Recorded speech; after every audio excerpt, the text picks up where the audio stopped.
저는 스타트업 창업가분들께 투자를 안 받을 수 있는 구조를 짜서 사업을 하시라고 말씀을 드립니다. 그러면 투자를 골라서 받을 수 있어요. 투자자가 갑이 아니고 기업이 갑이 됩니다. 그래서 먼저 투자자를 만날 때는 냉철한 사업가들이다 이렇게 보고 준비를 하는 것이 바람직합니다. 투자를 받는 것에 있어서 핵심은 성과 지표를 만들어내는 것이다 라는 것을 명심하셔야 됩니다.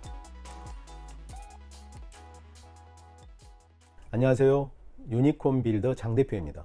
저는 스타트업을 육성하고 투자하는 일을 하고 있는데요. 스타트업은 일반 창업과는 조금 다른 면이 있는 것 같습니다. 일반 창업은 사업 초기부터 돈을 벌기 위해서 일을 하는데, 스타트업은 물론 돈을 벌 수도 있지만 돈을 못 버는 영역에서 사업을 시작하는 경우도 있습니다. 대부분 어떤 시장의 문제를 발견하고 그 문제를 해결하기 위한 아이디어나 또는 기술을 개발을 해서 사업을 일으켜 나가는 그런 방식으로 사업을 하기 때문입니다.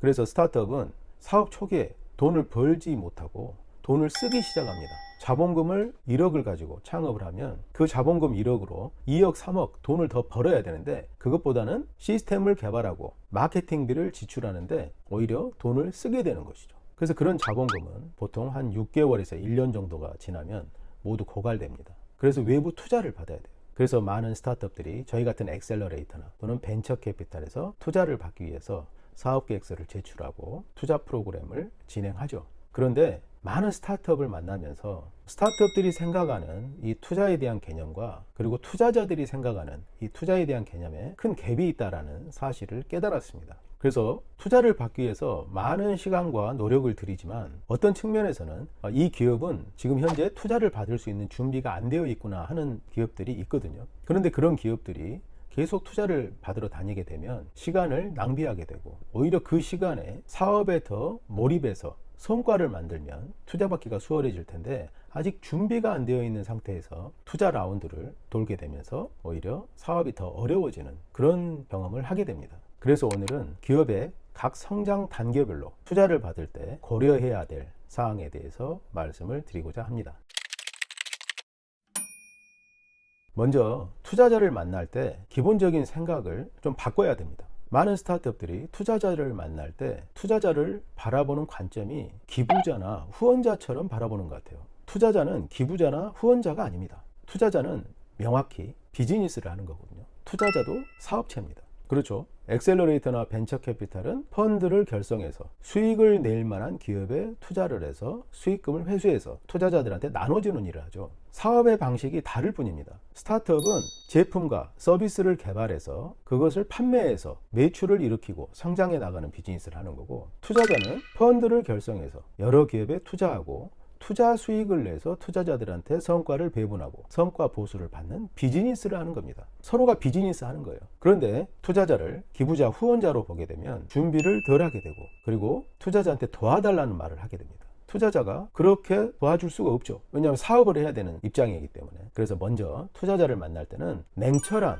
사업가들이다 이렇게 보고 준비를 하는 것이 바람직합니다. 자, 기업의 성장 단계별 투자 단계를 보면요, 첫 번째가 시드 투자 단계가 있고, 그 다음에 시리즈 A 단계가 있는데, 요즘 국내에서는 프리 A 단계를 기본적으로 추가하는 것 같습니다. 그래서 시리즈 A 그리고 프리 A 단계가 있고요. 그 다음 단계가 이제 시리즈 A 단계, 시리즈 B, 시리즈 C 단계 이렇게 나가죠. 시리즈는 벤처 투자 기관들이 연속해서 이제 투자를 할 때 그 단계를 말합니다. 그래서 벤처 캐피탈과 같은 투자 기관들이 투자를 하는 단계로 보면 되고요. 시드, 프리 A 단계, 여기는 벤처 투자 기관보다는 엔젤 투자자의 영역이라고 말할 수 있습니다. 자, 시드 투자는 아이디어를 가진 창업자한테 투자를 하는 단계인데요. 아이디어만 있다고 해서 무조건 투자할까요? 그러지 않습니다. 아이디어가 있는데 이 아이디어가 사업적으로 성공할 가능성이 있는 아이디어야 되겠죠. 그래서 아무것도 없이 그냥 아이디어를 말한다. 그러면 투자자 입장에서는 그 아이디어가 성공할지 성공하지 못할지 알 수가 없습니다. 그래서 그 아이디어를 실질적으로 보여줄 수 있는 작은 프로토타입, MVP라고 하죠. 최소 기능 제품, 아주 작은 핵심적인 기능만 있는 프로토타입을 만들어서 그것을 투자자들한테 보여줄 필요가 있습니다. 그러면 훨씬 이해하기 쉽겠죠. 그런데 어떤 경우에는 프로토타입을 만들기도 어려운 경우도 있어요. 그럴 때는 어찌됐든 파워포인트든 아니면 어떤 방법으로든 프로토타입을 만들어서 투자자한테 제시할 필요가 있습니다. 그래서 아이디어 단계에서는 아이디어와 기술의 성공 가능성을 보여줘서 시드 투자를 받는 거죠. 시드 투자는 국내에서 보통 수천만 원에서 수억 원 정도 되는 것 같아요.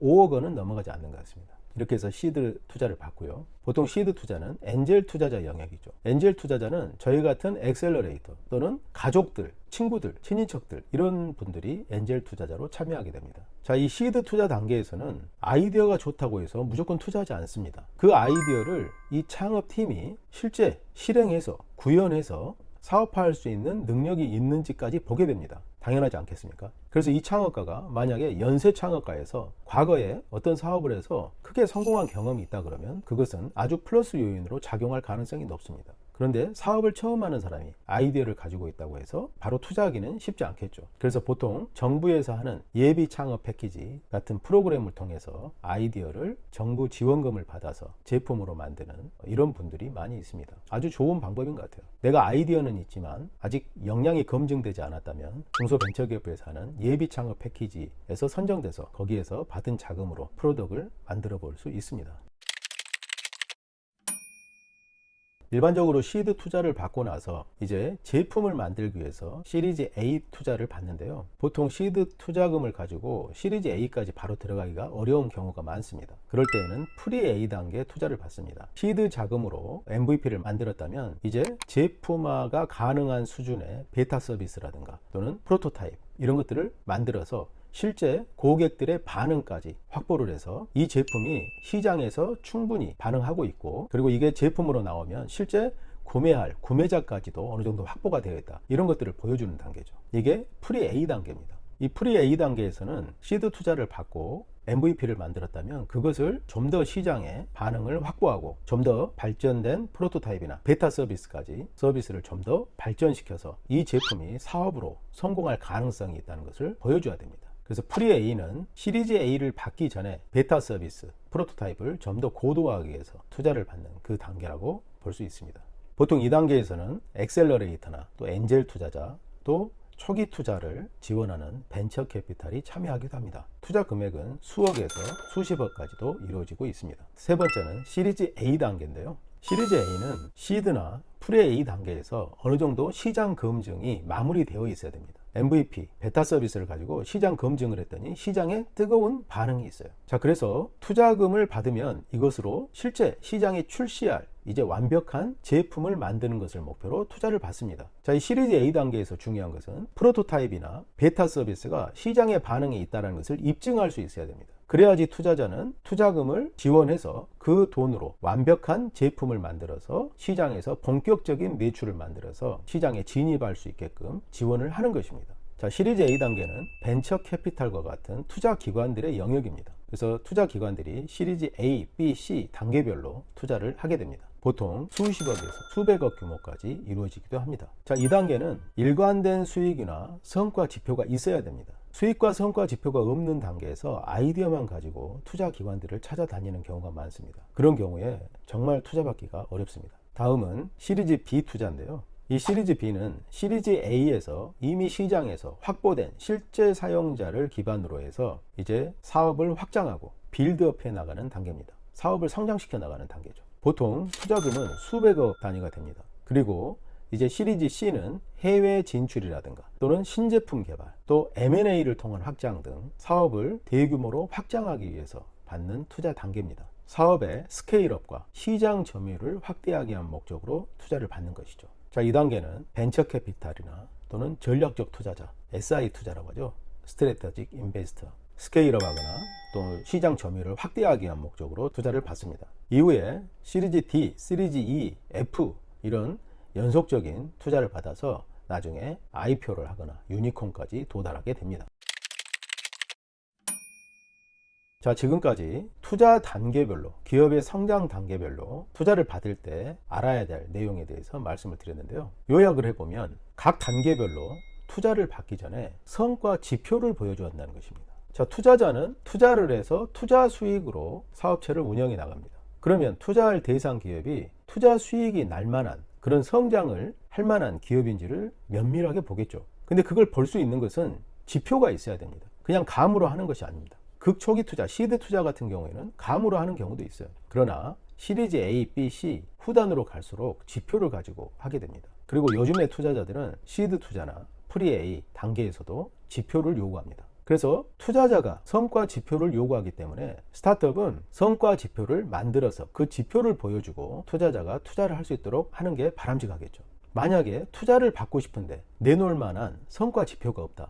그러면 투자를 받으러 다니면 안 됩니다. 왜냐하면 투자를 받으러 다니다가 거절을 당하면 멘탈만 떨어지거든요. 힘들어집니다. 그리고 내 사업에 대한 의구심이 들기 시작합니다. 나만 잘못 생각하고 있는 거 아닌가? 많은 투자자들이 이 사업은 안 된다고 하는데 내가 잘못 생각하고 있는 거 아닌가? 이런 생각이 들게 돼요. 투자자들은 사업을 직접 안 해봤기 때문에 거기까지는 모릅니다. 다만 투자자들은 투자자의 관점에서 사업을 바라보고 결정을 하는 겁니다. 사업을 하는 주체가 사업에 대한 신념이 있고 그리고 성공에 대한 비전이 있으면 계속 밀고 나가는 것입니다. 투자자의 말에 일희일비해서는 안 됩니다. 그리고 시리즈 투자 같은 경우는 A를 받았다고 해서 성공하는 게 아닙니다. A를 받은 기업 중에서 30%만이 B를 받습니다. 시리즈 B 투자를 받은 기업 중에서 30%만이 시리즈 C를 받았다는 통계가 있습니다. 연속적으로 투자를 받을 수 있어야 돼요. 그래서 투자를 받는 것에 있어서 핵심은 성과 지표를 만들어내는 것이다 라는 것을 명심하셔야 됩니다. 빠르게 성장하는 성과 지표를 갖고 있는 기업에는 투자자들이 서로 투자하려고 몰릴 것입니다.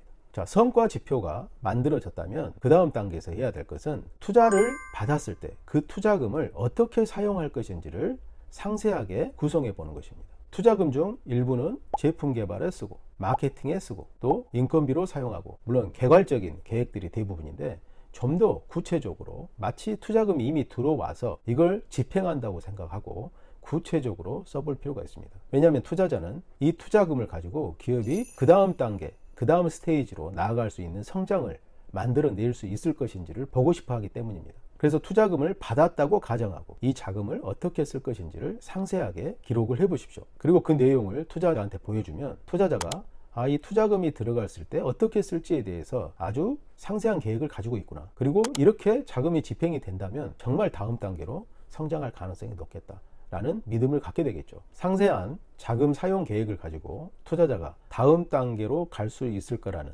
확신이 들게 되면 투자자는 투자를 결정할 가능성이 높아집니다. 그런데 투자금을 확보할 때 너무 타이트하게 계획을 세우면 안 됩니다. 예상한 계획보다 1.5배에서 2배 정도 더 많은 자금을 확보하는 것을 추천드립니다. 왜냐하면 투자금을 유치하고 나서 라운드를 돌 때 그때 많은 투자자들을 만날 거 아닙니까? 그리고 투자자들한테 계획을 소개했을 때 그때 투자금이 결정이 되고 들어오는데 그때 만약에 자금을 충분하게 받아놓지 않았다면 성과를 만들어 나가는 과정에서 자금이 고갈될 것입니다. 사업은 되고 있는데 자금이 고갈되면 어려움을 처하게 됩니다. 그런데 그때 투자자를 만나서 투자를 유치하려고 하면 아니 그때 이미 투자금을 유치해서 진행을 했는데 왜 성과가 안 나왔죠? 라고 해서 투자 유치가 어려워질 수 있습니다. 그래서 다음 스테이지로 넘어가기 전에 지금 스테이지에서 예상되는 계획의 1.5배에서 2배 정도 자금을 확보하는 걸 목표로 해서 투자금을 유치하고 다음 스테이지로 넘어갈 수 있는 충분한 성과를 만들어낼 때까지 자금 문제가 발생하지 않도록 그렇게 해야 됩니다.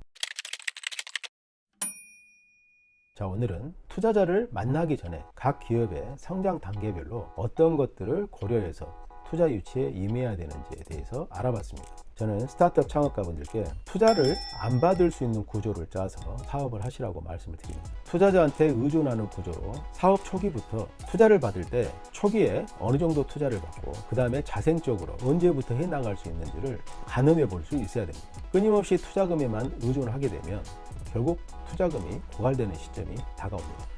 그럴 때 많이 어려워지거든요. 그래서 사업 초기부터 투자금을 가지고 다음 성장을 만들어내고 그리고 가장 좋은 것은 매출을 일으켜서 매출로 회사를 운영할 수 있는 정도까지 만들어내는 것입니다. BEP에 도달하는 것이죠. BEP에 도달하게 되면 투자자들이 투자하고 싶어합니다. 그러면 투자를 골라서 받을 수 있어요. 투자자가 갑이 아니고 기업이 갑이 됩니다. 많은 투자자 중에서 우리 회사에 도움이 되는 투자자를 골라서 투자를 받을 수 있게 됩니다. 그렇게 되어야 됩니다. 자, 그래서 지금 투자가 필요하다면 지금 우리 회사가 투자를 받을 수 있는 시점인지 그런 준비가 되어 있는지를 점검해 보시고 그리고 투자를 받는다면 어느 정도를 받아야 될지 그리고 언제까지 투자를 받아야 될지를 한번 생각해 보시기 바랍니다. 자, 오늘은 이것으로 마치겠습니다. 감사합니다.